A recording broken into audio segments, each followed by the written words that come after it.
Today we're talking about hand and wrist cooperation and wrist pain.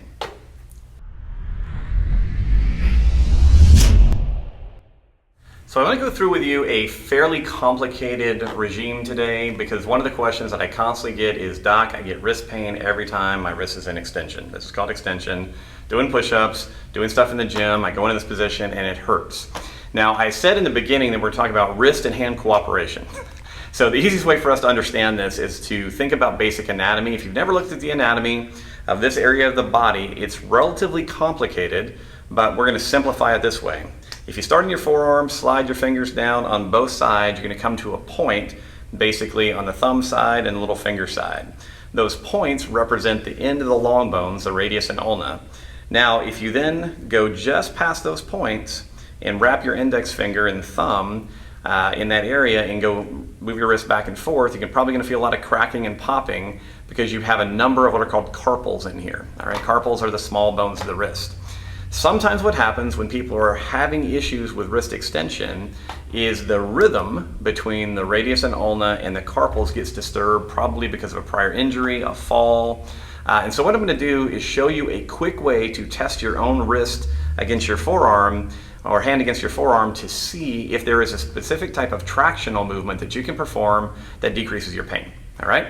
That's why I'm kneeling. I have not fallen. So what we're going to do is we're going to find a chair. This is a bench, obviously. And what I'm going to ask you to do to begin with is get in this position, palm facing down, spread your fingers, lock your elbow, and then you're going to roll your body forward until you come to the end of your wrist extension. All right? So this is going to be your test position. Now, if I go fully into this, because my wrist is in pretty good shape, I have a lot of extension available. So I'm going to be working right about here. You can work at this level, you can work at this level. I don't care what your level of restriction is, because what we're going to do now is we're going to start creating some leverages.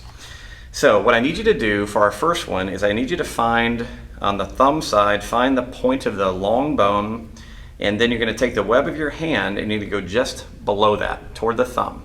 All right? Now, in this position, you're going to lock your elbow, and you want to push into this row of bones. You're going to try and actually move that row of bones toward your little finger.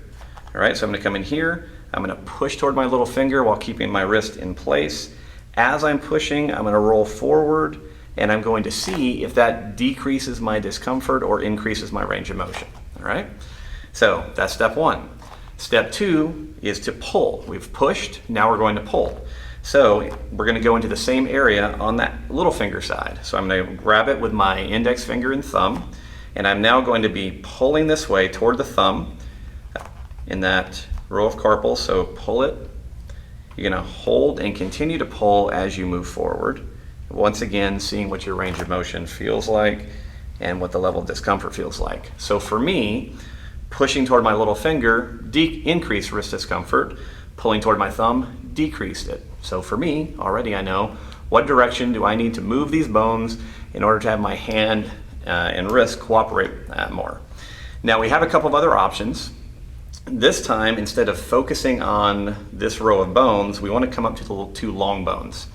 And we're going to imagine that these long bones can be either wrapped this way, so we can, in essence, grab our wrist and try to pull these bones back. All right, so we're going to wrap them toward themselves, pulling back as I come forward into that extension position.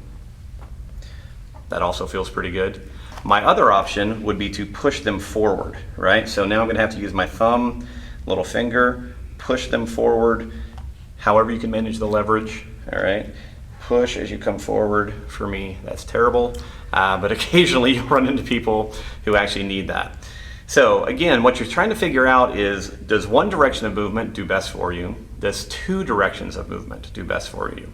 So in my particular case, what I found was pulling toward my thumb and actually wrapping these bones this way gave me the most benefit. So now I'm going to try to combine those. So I'm going to pull the bones toward my thumb, at the same time try to create some wrapping traction amount on my wrist, do all of that as I come forward. And for me, that feels fantastic. All right. So I know it's a little bit complicated. You're going to have to play around with your hand placements. Sometimes you can do this with a band or some kind of a belt, attaching it to things out to the side to just help you create the pressure. But again, the goal is using the pressure, move into your range of motion, do it very slowly, very carefully, use about 10% of the force that you think you need in the beginning, because this is a very delicate area. You don't want to do anything that would hurt yourself. So if you've got issues in your wrist and that you haven't had evaluated by a healthcare professional, do that first before you start playing with these particular mobilizations.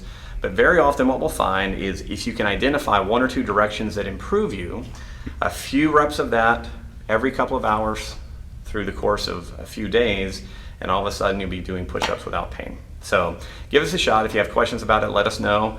And please, please, please go carefully. Thanks.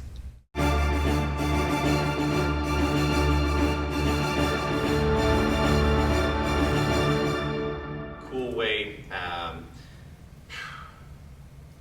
Take 2. that are working with clients are conscious. Rolling, so it'd be nice if you could keep it quiet in that room over there.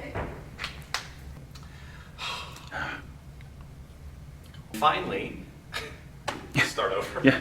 Are we starting from the top? Yeah. Okay, from the top.